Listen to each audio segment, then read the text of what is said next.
Hello my dear student, very good morning to all of you. बेटा हम लोग आज डिस्कस करेंगे अप्लाइड फिजिक्स 1 ग्रुप ए के स्टूडेंट्स के लिए जो अपना यूनिट 4 स्टार्ट हुआ है रोटेशनल मोशन, उसका लेक्चर नंबर 2। इससे पहले वाले लेक्चर में हम आपको सिंपली रोटेशनल मोशन का इंट्रोडक्शन दिए थे और अपने सिलेबस के अकॉर्डिंग जो दो टाइप का मोशन अपने को जानना था, translational motion and rotational motion, उसको हमने डिटेल में आपको समझाया था। देन आफ्टर एक टर्म इंट्रोड्यूस किए थे हम लोग centre of mass. Centre of mass in particle system के लिए हम लोग फाइंड आउट किए थे एंड उसका वैल्यू आया था x coordinate of centre of mass m1 x1, y coordinate m1 x1 plus m2 x2 plus m3 x3 divided by m1 plus m2 plus m3। y coordinate और z coordinate का हम लोग formula derive किए थे।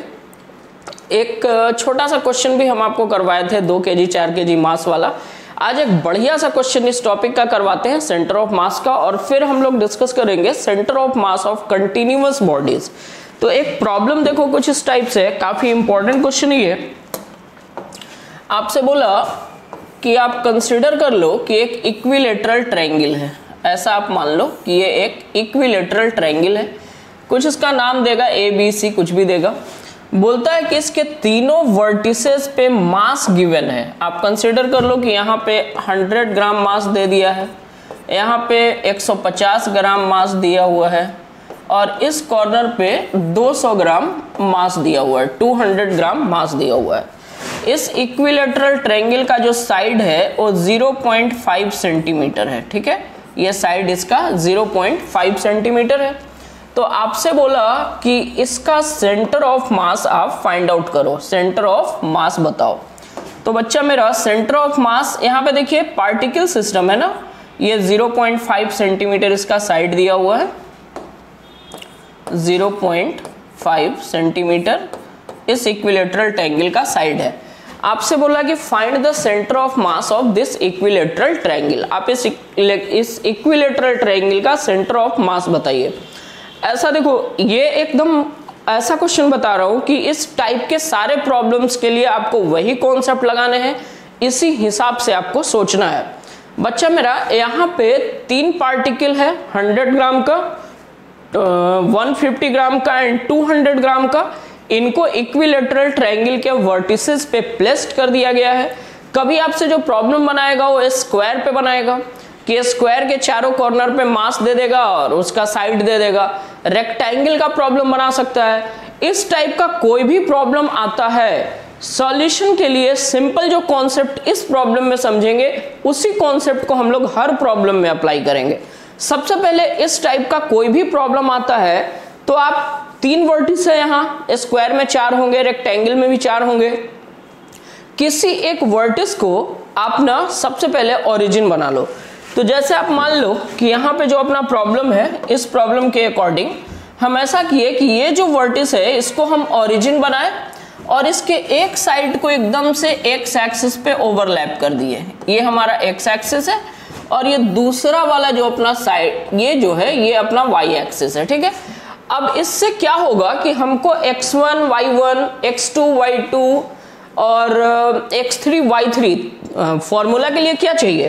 Formula के लिए आपको चाहिए सेंटर ऑफ मास का x कोऑर्डिनेट। अगर आपको फाइंड आउट करना है तो x coordinate of centre of मास का फॉर्मूला आप लास्ट क्लास में देखे थे। यहाँ 3 पार्टिकल सिस्टम है तो फॉर्मूला होगा m1 x1 plus m2 x2 plus m3 x3 whole divided by m1 plus m2 plus m3। यही फॉर्मूला होगा बेटा। तो अब यहाँ पे इस फॉर्मूले को अप्लाई करने के लिए ना आपको क्या क्या चाहिए? तो आपको x1 चाहिए, x2 चाहिए, x3 चाहिए, m1 m2 m3 तो गिवन है। अब जब हम ऐसा कर लिए तो अपना काम बहुत हद तक आसान हो गया। अब ध्यान से समझो, जब हम इसको ओरिजिन मान लिए तो इसका कोऑर्डिनेट हो गया 0,0, ठीक है।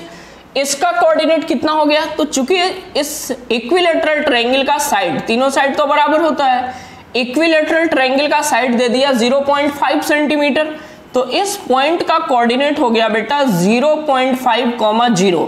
क्योंकि देखिए ये एक्स एक्सिस पे है ना, तो y का वैल्यू क्या होगा? 0 होगा।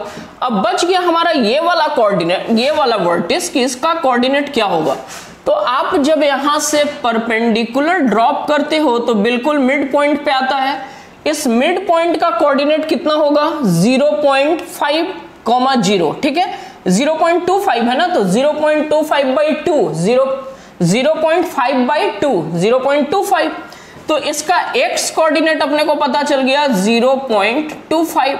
y कोऑर्डिनेट कैसा पता चलेगा, तो y कोऑर्डिनेट के लिए ये हाइट अपने को निकालनी होगी।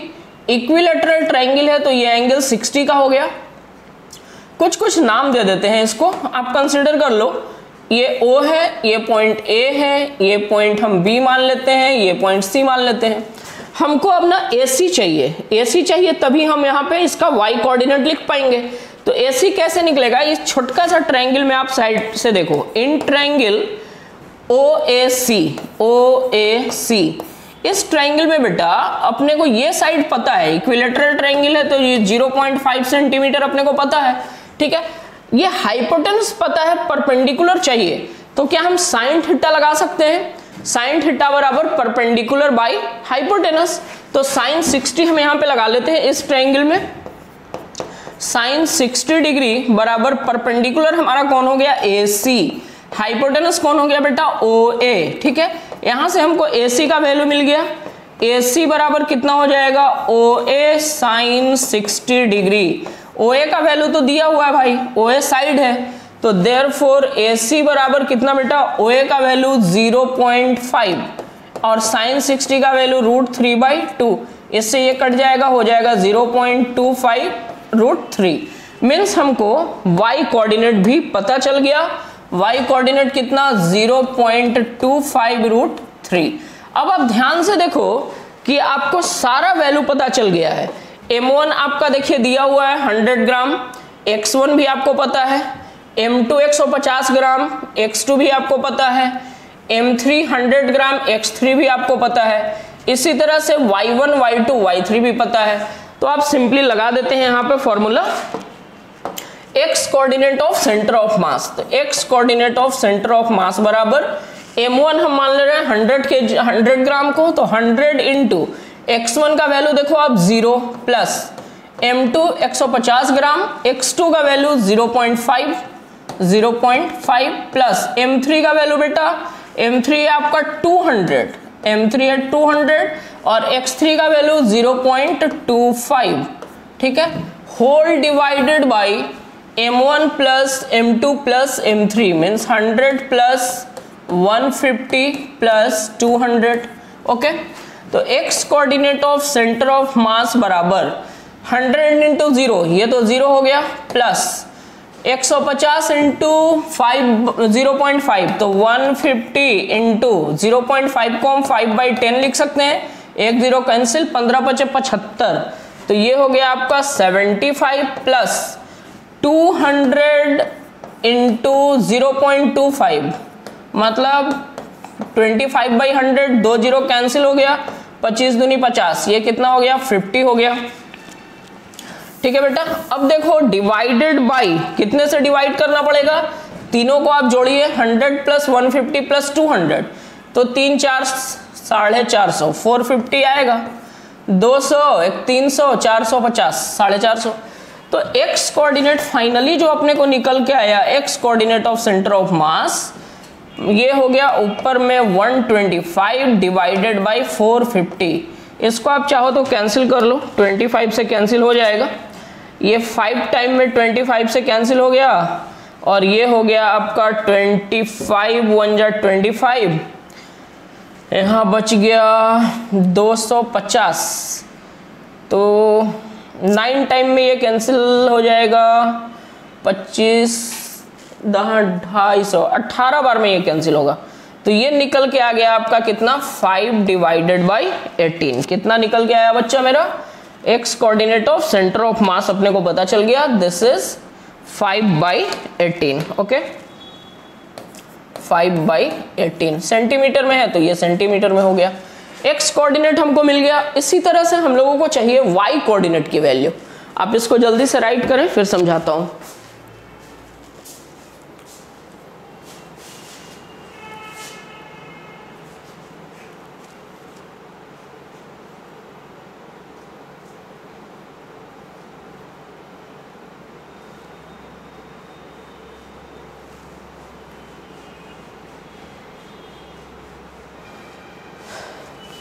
हो गया, ओके।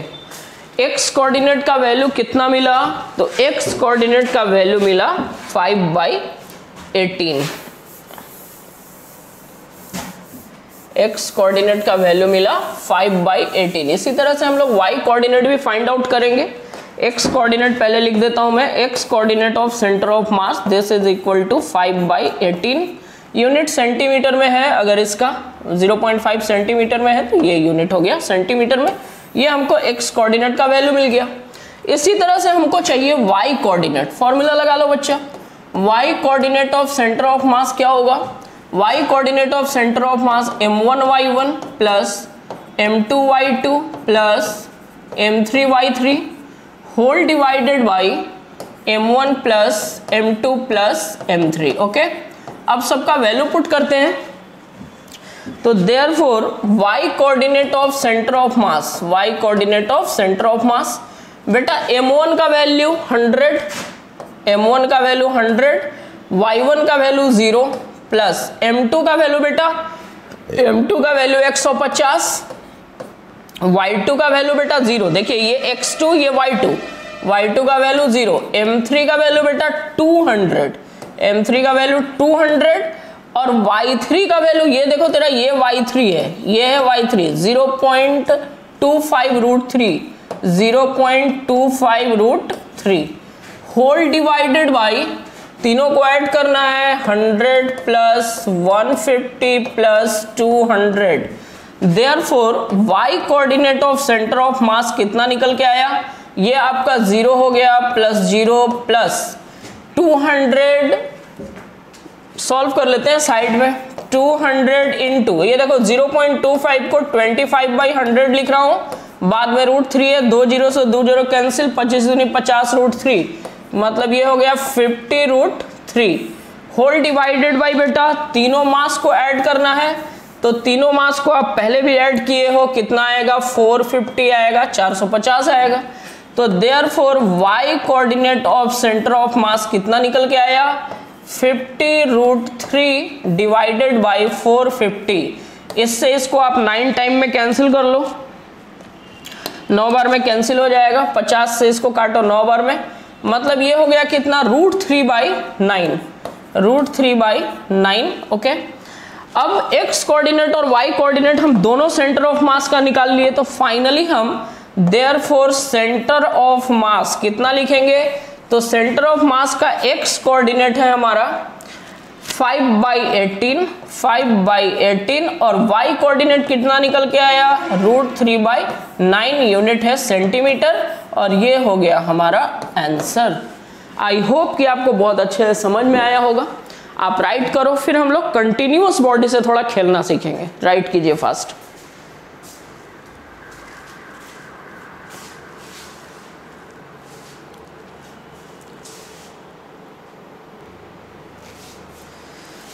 चलो अब हम लोग बेटा डिस्कस करेंगे centre of mass of continuous bodies. ठीक है, तो आप हेडिंग डाल लो। एक और बात बेटा, कंटिन्यूअस बॉडी का सेंटर ऑफ मास आपको जानने के लिए सबसे पहले मास डिस्ट्रीब्यूशन समझना पड़ेगा। बच्चा जो कंटिन्यूअस बॉडी है वो 3 टाइप के हो सकते हैं। कंटिन्यूअस बॉडी आपका लीनियर हो सकता है, 1 डायमेंशनल, कंटिन्यूअस बॉडी आपका 2 डायमेंशनल और कंटिन्यूअस बॉडी 3 डायमेंशनल हो सकता है। मतलब ऐसा कंटिन्यूअस बॉडी हो सकता है जिसके पूरे लेंथ पे मास हो 1 डायमेंशनल, जैसे आपका रॉड है, रॉड में जो मास होता है उसके पूरे लेंथ पे होता है। ठीक है, इसी तरह से आप शीट ले लो, कोई प्लेट ले लो, प्लेट पे जो मास होगा वो पूरे एरिया पे होता है। आप ना एक बॉल ले लो, सॉलिड बॉल ले लो, तो उसका जो मास होगा कंटिन्यूअस बॉडी का पूरे वॉल्यूम पे होगा। तो इसी तरह से जो मास कंटिन्यूअस मास डिस्ट्रीब्यूशन है वो 3 टाइप का होता है। एक होता है लीनियर मास डिस्ट्रीब्यूशन, जिसको आप लीनियर मास डेंसिटी भी बोल सकते हो। एक होता है सरफेस मास डेंसिटी, और तीसरा जो होता है आपका वो होता है वॉल्यूम मास डेंसिटी। तो हम कंटिन्यूअस बॉडी से पहले ये इंपॉर्टेंट बात आपको समझा देते हैं। अभी आप हेडिंग लगा लो, कंटिन्यूअस मास डेंसिटी या डिस्ट्रीब्यूशन। ठीक है, कंटिन्यूअस मास डेंसिटी या डिस्ट्रीब्यूशन भी बोल सकते हो। कंटिन्यूअस मास डेंसिटी आपका 3 टाइप का होगा। सबसे पहला जो होगा वो होगा linear mass density. Linear mass density, linear mass density का ना आप डेफिनेशन माइंड में रखना, मास पर यूनिट लेंथ, मास पर यूनिट लेंथ, मास पर यूनिट लेंथ, ओके, मतलब M/L, मास पर यूनिट लेंथ। थोड़ा सा इसको एक्सप्लेन करके समझाता हूं मैं। जैसे आप मान लो ये एक रॉड है, ठीक है, इसका जो लेंथ दिया बेटा वो दे दिया 20 मीटर और इसका मास दे दिया 60 kg, ठीक है। इसका कंटिन्यूअस मास डेंसिटी तुमसे पूछ रहा है। कंटिन्यूअस मास डेंसिटी को हम लोग लैम्डा से डिनोट करते हैं। माइंड में एक बात रखिएगा, इसको हम किस वर्ड से डिनोट करते हैं, तो it is denoted by lambda. Lambda से हम इसको डिनोट करते हैं। तो continuous mass density I mean linear mass density lambda बराबर मास पर unit length 60 kg divided by 20 metre. कितना हो गया ये बच्चा मेरा, 3 kg पर मीटर। ये जो आपका लैम्डा निकल के आया 3 kg पर मीटर, एक्चुअली में ये आपको क्या मैसेज दे रहा है, ये मैसेज दे रहा है कि ये रॉड है 20 मीटर, बट इस रॉड के 1 मीटर का जो सेक्शन है उसका मास कितना है, 3 kg है। फिर अगला 1 मीटर फिर से 3 kg, अगला 1 मीटर फिर से 3 kg, मतलब हर 1 मीटर जो सेक्शन है रॉड का उसका मास कितना है, तो उसका मास है 3 kg, ओके ना। ये हुआ आपका लीनियर मास डिस्ट्रीब्यूशन। जल्दी से आप इसको राइट करो, ठीक है। फिर 2 और हम आपको समझाएंगे, एरिया मास डेंसिटी और वॉल्यूम मास डेंसिटी।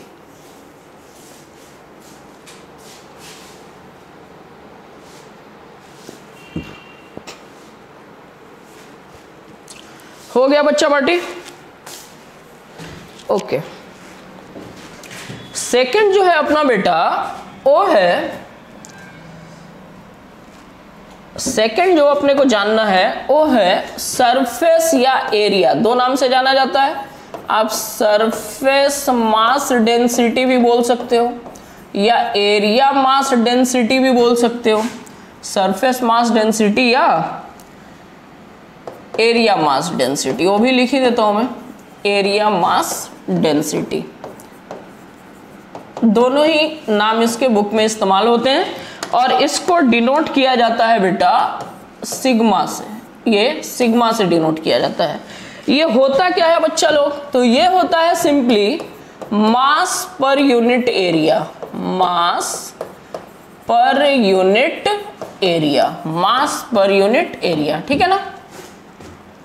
जैसे आप मान लो कोई एक एरिया में बना लेता हूं, ये है 4 मीटर इसका साइड है, कोई भी स्क्वायर है, ये भी 4 मीटर है, सब इक्वल है। और इसका जो मास दिया, कंसिडर कर लो कि इसका मास दे दिया है बच्चा लोग,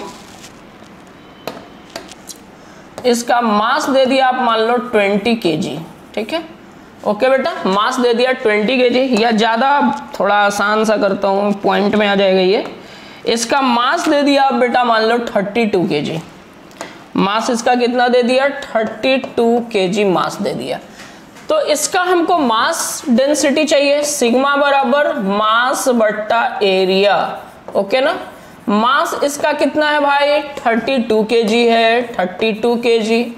एरिया कितना हुआ बेटा, 4 गुने 4 मतलब 16 मीटर स्क्वायर, ठीक है। इसको आप कैंसिल करेंगे आएगा 2 kg पर मीटर स्क्वायर। इसका यूनिट क्या होगा, kg पर मीटर स्क्वायर।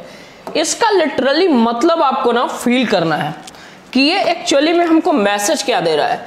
तो ये मैसेज दे रहा है कि इसका टोटल जो एरिया आप निकाले वो कितना आया, 16 मीटर स्क्वायर आया, जिस टोटल का मास कितना है बेटा 32 kg। कहीं से भी आप इसका अगर 1 मीटर स्क्वायर सेक्शन का एरिया लेते हो तो इस 1 मीटर स्क्वायर का जो मास होगा वो होगा आपका 2 kg। यही मैसेज दे रहा है। एक्चुअली इसका पूरा एरिया है 16 मीटर स्क्वायर और पूरे का मास है 32 kg। तो 1 मीटर स्क्वायर जो एरिया है, 1 मीटर स्क्वायर वाला एरिया का मास कितना होगा? 2 kg होगा। ये हो गया आपका सरफेस मास डेंसिटी, या जिसको हम बोलते हैं एरिया मास डेंसिटी। ओके ना। वन थिंग एक और है जो है आपका वॉल्यूम मास डेंसिटी। इसको आप राइट करो fast, you can take a screenshot. अभी तक अगर आप हमारे यूट्यूब चैनल ओरिजिन फिजिक्स को सब्सक्राइब नहीं किए हैं तो काइंडली सब्सक्राइब करें। आखिर मैं क्यों बोल रहा हूं ऐसा पता है आप लोगों को? ओरिजिन फिजिक्स आप सर्च करेंगे, आपको मेरा चैनल मिल जाएगा। इसलिए कि जब मैं वीडियो का एनालिटिक्स चेक कर रहा हूँ, एनालिसिस उसका देख रहा हूँ, तो आपको पता है कि 50% जो मेरा वॉच आवर है वो अनसब्सक्राइब्ड लोगों से है। भाई जब आप मेरा वीडियो देखते हैं तो आपको मेरे चैनल को सब्सक्राइब करने में क्या प्रॉब्लम है? 44% जो मेरा वॉच आवर और जो व्यू है वो अनसब्सक्राइब्ड पीपल की वजह से। वैसे थैंक यू सो मच कि आप सब्सक्राइब नहीं किए हो, पता नहीं क्यों, what is the reason, but आप देखते हो वॉच ओवर। 44% लोगों का ऐसा है जो चैनल को सब्सक्राइब नहीं किए। बेटा इसमें पैसा तो लगता नहीं है, और अगर आपको अच्छा नहीं लग रहा वीडियो तो आप देखो ही मत, क्यों अपना टाइम वेस्ट कर रहे हो? और अगर आप देख रहे हो तो it will be a little cooperation कि आप चैनल को सब्सक्राइब करें, ज़्यादा से ज़्यादा लाइक करें, शेयर करें। आप बोलोगे सर आप बहुत प्रोमोट करते हो, तो करना तो पड़ेगा ना प्रोमोट, ठीक है? हो गया ना बेटा। चलो थर्ड नंबर में हम लोग सीखेंगे तीसरा वाला जो है अपना mass density, continuous mass density में नंबर थर्ड, ये है आपका volume mass density. Volume mass density, ठीक है। अब ये वॉल्यूम मास डेंसिटी क्या है इसको समझते हैं। What is volume mass density? Very simple, इसको ना रो से डिनोट किया जाता है। ये रो से डिनोट किया जाता है volume mass density. It is mass पर unit volume. Volume mass density क्या है? इट इज मास पर unit volume. This is mass पर यूनिट वॉल्यूम। डेफिनेशन माइंड में रखिएगा। मतलब रो का हो क्या गया फॉर्मूला, मास बट्टा वॉल्यूम। बेटा इसका यूनिट पूछा जा सकता है तुम लोगों से, तीनों में से किसी का, तो इसका यूनिट क्या हो जाएगा? बोलो जल्दी से बोलो, ऐसा यूनिट इसका क्या होगा? तो इसका ऐसा यूनिट हो गया केजी पर मीटर क्यूब। ऊपर केजी मास के लिए, नीचे वॉल्यूम मीटर क्यूब, तो इसका ऐसा यूनिट हो गया केजी पर मीटर क्यूब। ठीक है, तीनों का यूनिट माइंड में रखिएगा, तीनों का डिटेल माइंड में रखिएगा, ठीक है ना। जल्दी से राइट कीजिए, फिर कंटिन्यूअस बॉडी का हम सेंटर ऑफ मास निकालना आपको समझाते हैं। Right it.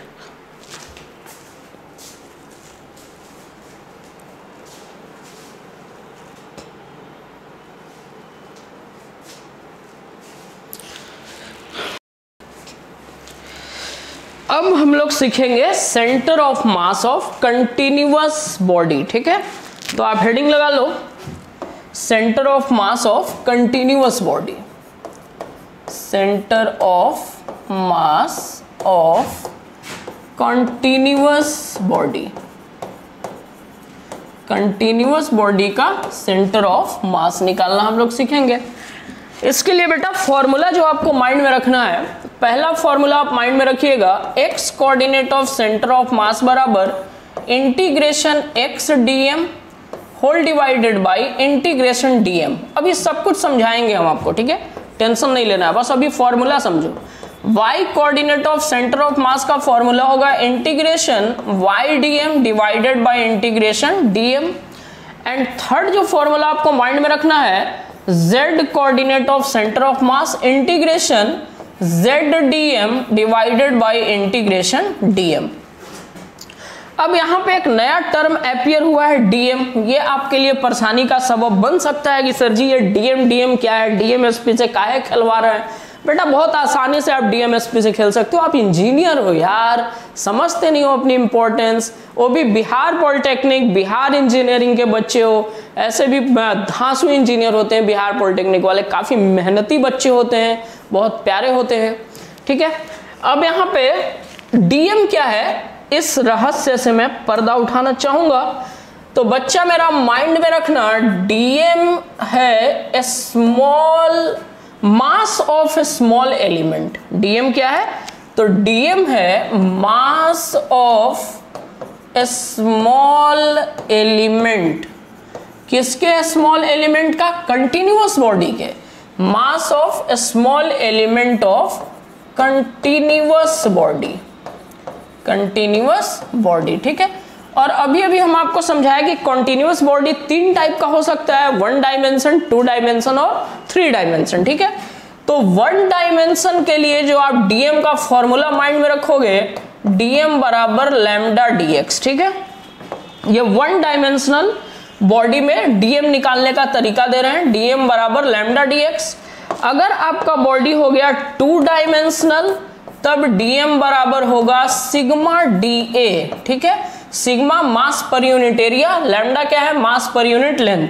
और अगर आपका बॉडी 3 डायमेंशनल है तो डीएम का वैल्यू होगा रो डीवी, ठीक है। रो मतलब मास पर यूनिट वॉल्यूम, डीवी का मतलब small volume, small area, small dx मतलब स्मॉल लेंथ 1 डायमेंशनल के लिए। इतना सारा अभी फॉर्मूला आप लिखो, फिर इसका हम आपको एप्लीकेशन समझाते हैं।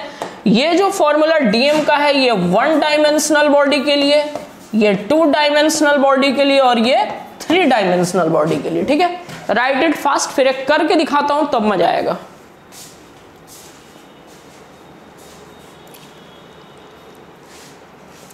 वीडियो को पॉज करो, जल्दी से राइट करो।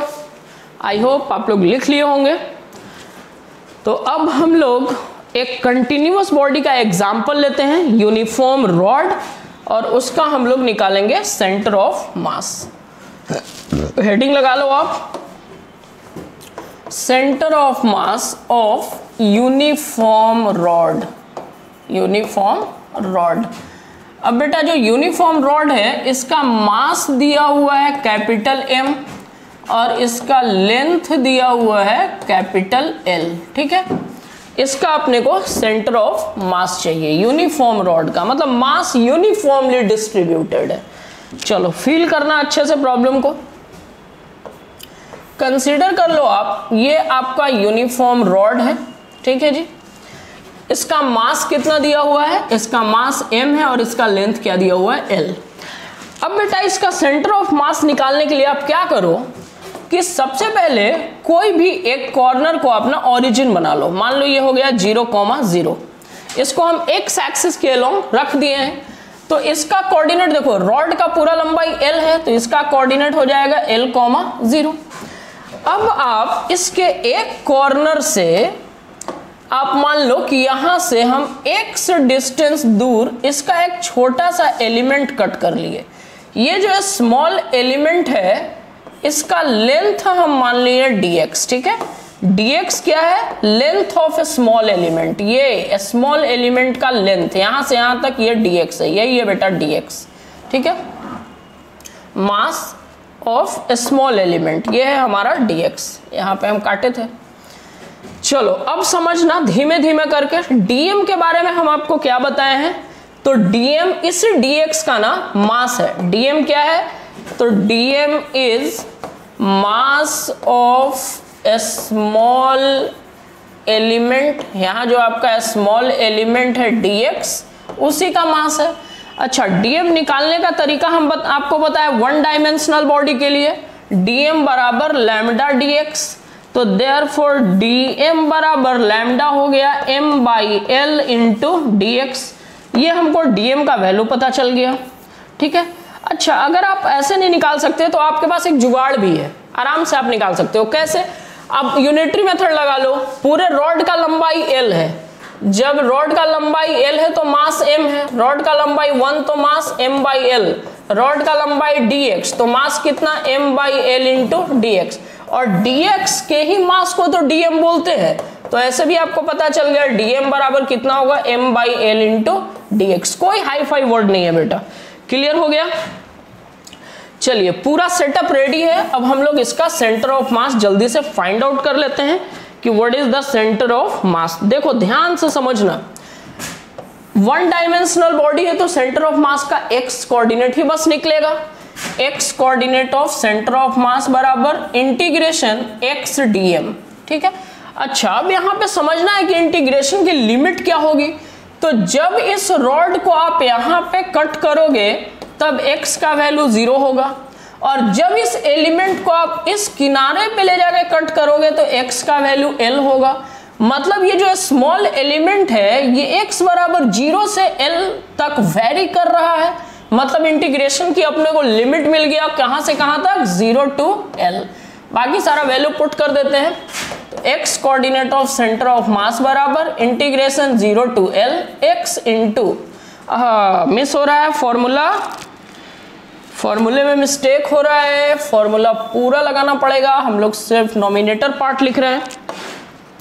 फॉर्मूला पे आते हैं। फॉर्मूला है x coordinate of centre of mass बराबर integration x dm divided by integration dm। अच्छा बाबू, dm का इंटीग्रेशन तो ऐसा छोटा छोटा पूरा मास जब आप जोड़िएगा तो फाइनली जो रॉड का मास है वही तो आएगा m। तो dm का इंटीग्रेशन तो m हो गया जी। ठीक है, x coordinate of centre of मास, इसको हम dm को सीधे 1/m बाहर कर दिए, अंदर बच गया x dm। अच्छा अब यहाँ पे x का लिमिट, इंटीग्रेशन का लिमिट क्या होगा, तो जब आप इस dm को इस किनारे पे लेके जाएंगे तो x का वैल्यू 0, यहाँ लेके आएंगे x का वैल्यू L, मतलब 0 टू L। ठीक है, बाकी सारा वैल्यू पुट करो। x coordinate of centre of mass बराबर, अच्छा एक भविष्यवाणी कर दे रहा हूं मैं आपके लिए कि इसका ना बेटा आंसर कितना आएगा। अब थोड़ा सोचो, कोई भी यूनिफॉर्म मास का रॉड है, अगर उसका लेंथ है 10 मीटर तो उसका centre of mass exactly 5 metre पे होगा, मिड पॉइंट पे होगा। रॉड अगर 5 मीटर लंबा है तो 2.5 मीटर पे उसका सेंटर ऑफ मास होगा। तो यहाँ पे रॉड का लंबाई हम L लिए हैं, तो इसका सेंटर ऑफ मास बिल्कुल बीच में कहां पे होगा, L/2 पे होगा। देखते हैं फिजिक्स के अकॉर्डिंग उतना आता है कि नहीं। ये आपका 1/m हो गया। ठीक है, इंटीग्रेशन का लिमिट है 0 टू L, x का वैल्यू x और dm का वैल्यू आप यहां से पुट करो m/L इंटू dx। बेटा जो कांस्टेंट है उसको हम बाहर निकाल देते हैं, x coordinate of centre of mass, m/L बाहर आ गया तो 1/m इंटू m/L, अंदर क्या बच गया, 0 टू L x dx। ठीक है, अब यहाँ पे m से m को आप कैंसिल कर दो, तो m से m कैंसिल हो गया। जल्दी से लिखिए, फिर अगला स्टेप हम आपको समझाते हैं। हो गया बच्चा लोग, अब तो आप आराम से कर लोगे x dx का इंटीग्रेशन और फिर लिमिट। ठीक है, सॉल्व कर देता हूं मैं, इधर साइड में देख लो आप, ये सब आप लोग लिख ही लिए होंगे, आराम से देखो। यहां पे क्या है, तो x coordinate of centre of मास आपका निकल के आया, m से m तो कैंसिल हो गया, 1/L बचा।